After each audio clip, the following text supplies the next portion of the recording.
Kenalkan, nama saya Devina Marsyarani, bisa dipanggil Devina, dan rekan saya. Nama saya Gede Saputra. Sebelumnya dengan kakak siapa? Oke, perkenalkan, nama saya Putu T1 Sumba. Bisa dipanggil?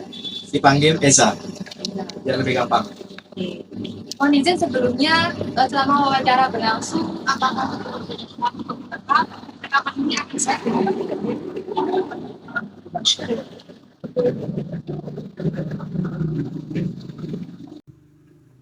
Jadi untuk pertanyaan yang pertama itu akan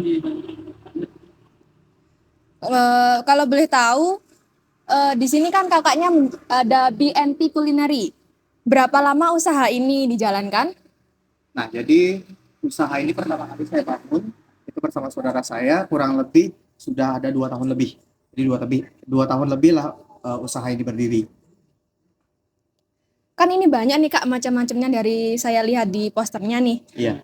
Produk utamanya apa ya kalau boleh tahu? Nah, kalau produk utama dari awal kita buka itu atau saya menginisiasi dari usaha ini, pertama itu kita ada mie-nya.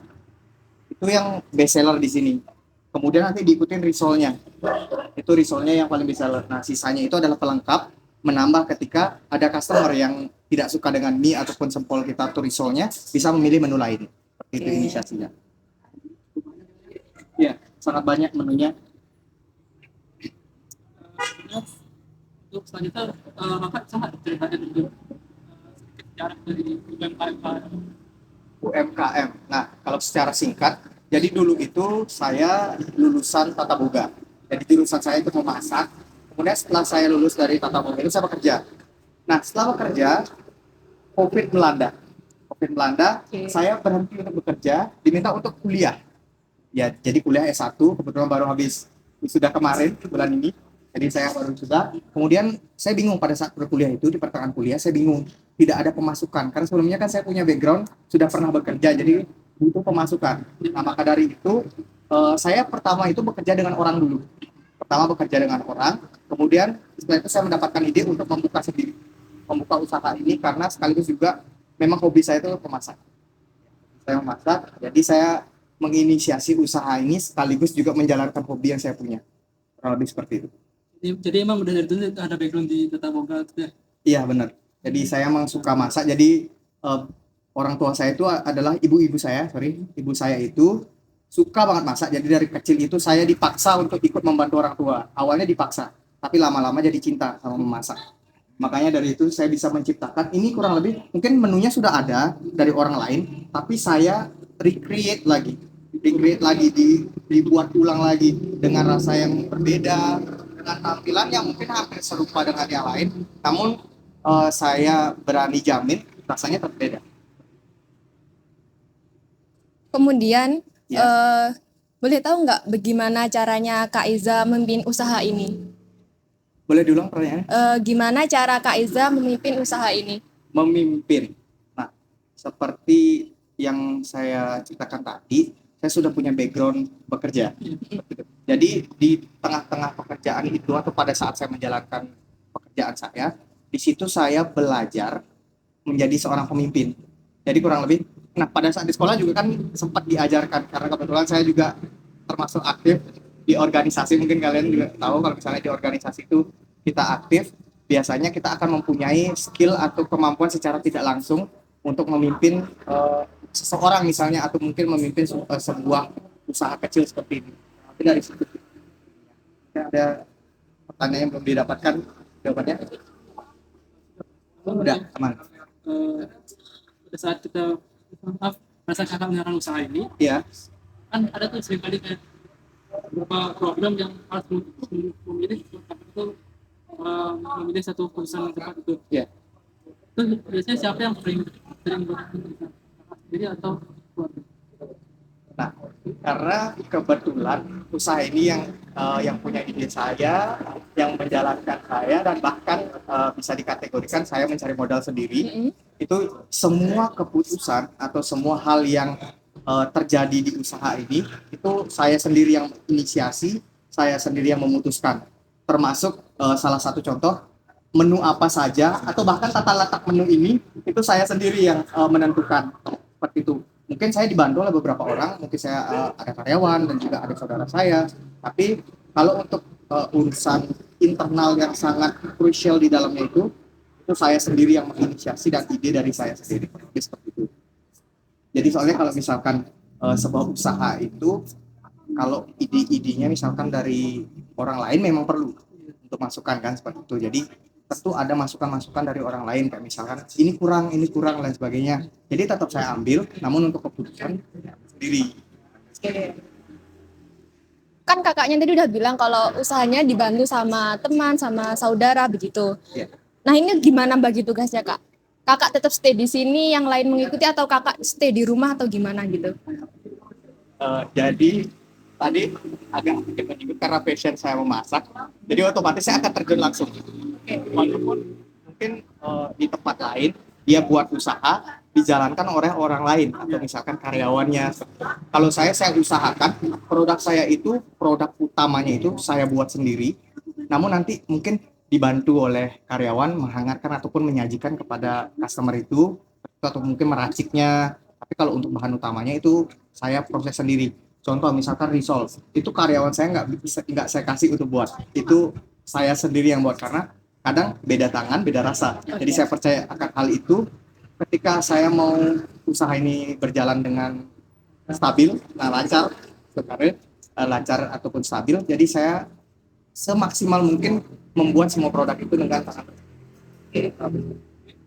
Nah, untuk yang sekarang ini kan ketika saya masih di Denpasar, Iya. untuk kedepannya kan ada resort klinik, itu ada nggak sih pikiran untuk buat cabang baru atau di mana gitu?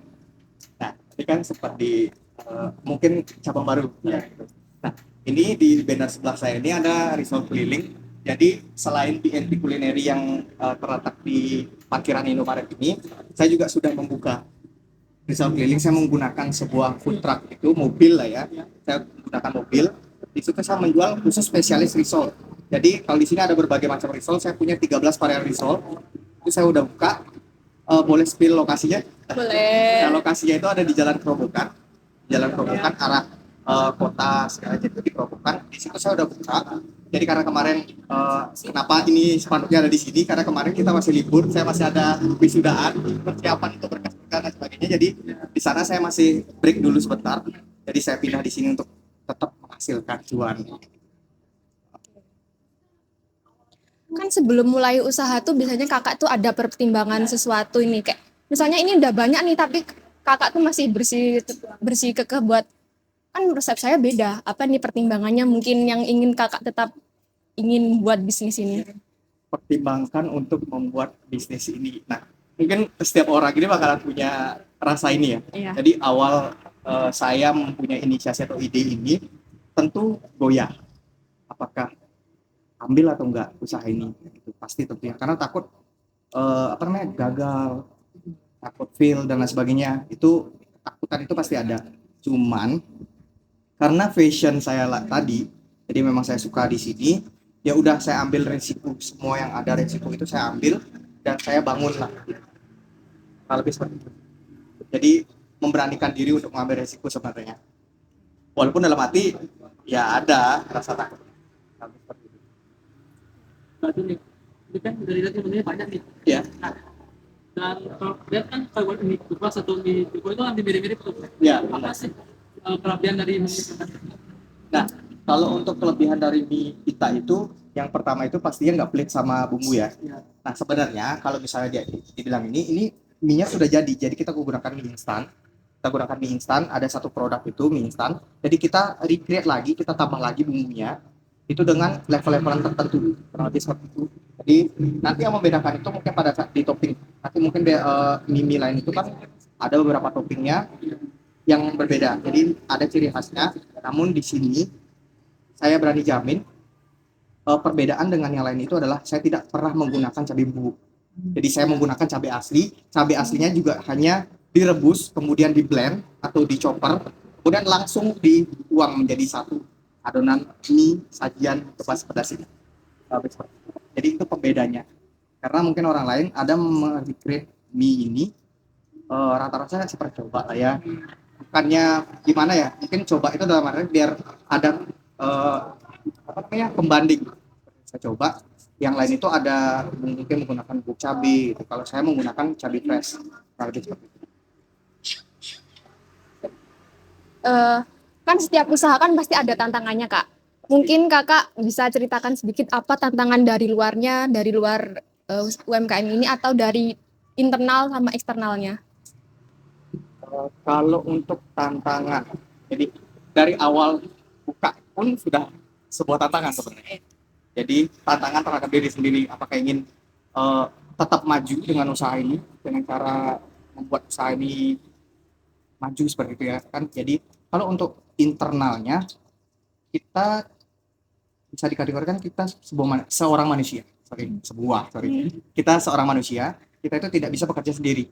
Walaupun ide terus semua dan lain sebagainya kan kita perlu bantuan orang lain ya.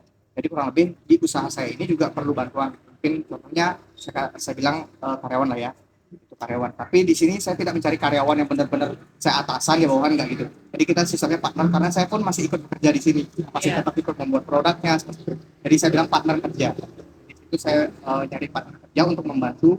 Kalau misalkan ya sebenarnya rame gitu misalkan nanti saya tidak membuat itu sendiri ya dia kan yang membantu untuk packaging dan lain sebagainya. Jadi itu tantangannya mencari partner kerjanya. Itu tantangan pertamanya. Karena kita kan masih muda ya. Iya. Kita masih muda. Mungkin zaman sekarang itu perlu yang namanya sefrekuensi. Oke. Nah, karena saya istilahnya pengusaha muda sih. Jadi kita nyari yang sefrekuensi. Mungkin yang bisa diajak komunikasi. Jadi sefrekuensi itu bukan tanpa alasan. Yang pertama agar mudah diajak komunikasi, mudah memahami apa yang kita mau, dan saya juga mudah mengetahui apa yang diinginkan. Misalkan dia belum mengetahui hal A, jadi saya tahu, oh dia belum tahu A, jadi saya akan ajarkan A itu. Jadi ajarkan step-step A itu agar lebih baik itu mempelajari membantu saya. Itu sih tantangannya yang paling krusial ya. Kalau untuk tantangan eksternal mungkin dari customer ya. Awal-awal saya buka usaha di sini, customer itu di sini kebetulan agak speak up. Jadi kalau misalnya kita kurang A, kurang 1 sendok garpu misalnya di dalam minyak gitu kurang, nanti dia akan langsung sampaikan. Itu tantangannya. Awal-awal saya belum bisa terima itu. Tapi lama-lama karena memang sudah terbiasa, jadi masukan-masukan yang diberikan oleh customer itu saya terima dengan baik sebagai masukan untuk memperbaiki produk, kemudian mempertahankan stabilitas dari usaha saya sendiri. Jadi untuk yang saya dengar itu kan tadi banyak nih bentuknya. Ya. Bagaimana sih sedang mengatasi masalah yang terjadi misal kayak di supplier atau bahan baku itu kita biasanya mesen di toko A, tapi toko A ini habis nih. Nah itu kan masalah itu untuk masalah bahan baku itu. Jadi gimana sih cara mengatasi itu? Oke. Jadi ini mencari solusi dari sebuah permasalahan ya. Jadi memang terdapat permasalahan. Yang pertama paling krusial itu adalah supplier. Karena tanpa supplier kita tidak akan bisa membuat produk ini kan. Misalnya kosong di satu supplier, kita bisa mencari banyak supplier. Jadi saya tidak punya satu supplier. Nah, mungkin orang lain bisa jadi dia berlangganan satu supplier, tapi saya tidak. Saya mencari beberapa supplier. Ketika di supplier A itu kosong, saya bisa masih mencari di supplier B. Jadi saya membuat banyak link-link dari supplier itu agar bisa. Jadi kita perlu komunikasi dengan supplier-supplier yang lain. Tidak berpatokan sama satu supplier aja. Jadi kurang lebih solusi untuk misalkan barang itu tidak ada, jadi kita bisa mencari di supplier lain, ataupun misalnya kita bisa mencari ke teman-teman yang lain, misalkan cabai gitu kan. Siapa tahu saya kebetulan ada kenalan teman yang misalnya nanam cabai, saya langsung terjun langsung misalnya ke petani anggap kayak gitu. Ke petaninya bahkan selada, kita harus pakai selada. Jadi saya kebetulan punya teman di Kintamani sana, jadi pas dia pulang atau main ke sini langsung komunikasi, minta bawain sekian gitu. Jadi nggak hanya langsung misalnya ke pasar atau supaya toko-toko tertentu, namun saya juga langsung terjun ke ke petaninya langsung misalnya seperti itu. Jadi itu pentingnya saya mencari relasi kurang lebih seperti itu. Jadi tantangan itu saya carikan solusi. Ya nyari teman lah. Sekalian nyari teman. Karena pas kita belanja di pasar bukan hanya sekedar pembeli dan penjual ataupun nyari harga yang pas, enggak. Kita bisa komunikasi bersama baik. Karena kaum kita kan kaum santuy ya, kaum yang agak santai, jadi kita bisa menyesuaikan hal itu. Itu sih untuk solusinya sebagai pengadaan barang. Jadi kuncinya kan komunikasi biar Komunikasi. masalah nggak membesar juga. Kalau sudah pun terdapat permasalahan, kita ada teman-teman lain gitu. Iya, betul. Komunikasi paling penting. Oke. Mungkin dalam ke depan ini apa ada inovasi lain yang mungkin lebih biar menarik lebih banyak pelanggan? Pelanggan. Jadi sudah saya pikirkan. Jadi sambil tidur itu saya cari terawang ide-ide yang bagus gitu ya. Jadi sebelumnya saya udah kemarin itu saya sempat libur lama. Nah di situ saya untuk menarik customer biar balik lagi itu saya mengadakan sebuah promo. Misalkan es teh gitu misalnya kita kasih free. Kita nanti sesuaikan. Kebanyakan sih free. Kita kasih free. Namun selain itu juga kita tetap promosi di sosial media. Karena zaman sekarang itu sosial media sangat penting ya. Walaupun ada black and white-nya di dalam sebuah sosial media, namun kita gunakan sebagai hal positif untuk mempromosikan hal ini kayak gitu. Jadi kita selain mendapatkan customer di lingkup usaha ini, kita juga bisa mendapatkannya di luar. Misalkan dari jauh-jauh gitu. Siapa tahu dia percaya terhadap kita ataupun meracikan masakan kita, jadi dia secara tidak langsung sini. Karena yang paling penting itu makanan yang dicari itu rasanya. Namun selain itu, nomor 2 itu adalah dicari pelayanannya. Iya, pelayanannya. Contoh misalnya kakaknya belanja nih, kayak belanja. Gak ada senyum. Pasti males banget kan belanja ke sana. Bener gak? Walaupun makanannya seenak apa, tiba-tiba kakaknya maaf nih agak kasar. Pelayanannya, nih, kan gak enak ya kan? Kita kasih pelayanannya. Jadi kurang lebih itu juga hampir solusi sih tadi dari semua permasalahannya. Misalnya gimana caranya menstabilkan usaha ini, ya pelayanannya itu dimaksimalkan. Jadi kita punya 3 slogan di sini: sapa, salam, dan senyum. Itu udah normal, tapi jarang diaplikasikan. Benar tidak? Iya. Kurang lebih itu. Salam, sapa, senyum. Ada lagi? Ada tuh untuk makanannya. Ini kan makanan banyak tuh. Iya, lumayan. Yang paling best seller. Nah, untuk memastikan agar rasa makanan itu tetap konsisten itu. Gimana tuh? Nah, kalau bicara masalah konsistensi, kadang kita pun mungkin kan manusia ya, ada fail-nya, ada salahnya, tapi diusahakan itu selalu sama. Mungkin kita cari solusi untuk mempertahankan sebuah rasa itu pakai feel sih. Jadi diusahakan baru buka itu dengan partner kerja saya itu kita harus happy, itu paling penting. Kemudian yang kedua harus ngikutin takaran, makanya tadi komunikasi kan, Iya. itu harus ikutin takaran banget. Kemudian selain itu juga harus benar-benar komunikasi lagi dengan partner kita. Kayak misalkan tiba-tiba nih, ininya lupa gitu, garamnya kurang gitu. Ya, itu harus tetap agar tetap nempel di partner kerja kita. Jadi kurang lebih seperti itu. Mungkin yang paling pertama itu sebelum disajikan itu dicicipi dulu. Itu paling saya garis bawahi. Jadi sebelum disajikan itu ya pasti harus dicicipi dulu. Kurang lebih seperti itu. Mungkin yang pernah jadi partner kerja saya itu pasti udah tahu gimana harus dicicipinya. Walaupun kadang nggak dilakuin, lupa, misalnya sendoknya lupa, ya pasti saya kasih tahu langsung on point di saat itu juga. Kurang lebih seperti itu. Karena kita speak up ya. Benar nggak? Benar. Mungkin beda sama zaman dahulu, beda caranya.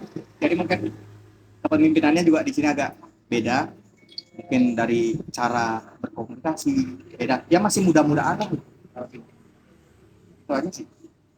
Oke, sudah cukup pertanyaannya. Terima kasih. Terima kasih buat Kak Aiza sudah menemani wawancara kita malam hari ini untuk memenuhi tugas mata kuliah. Ya, Terima kasih, Kak juga Iza. udah mampir ya. Iya. Terima kasih. Ini belanja dong. Thank you.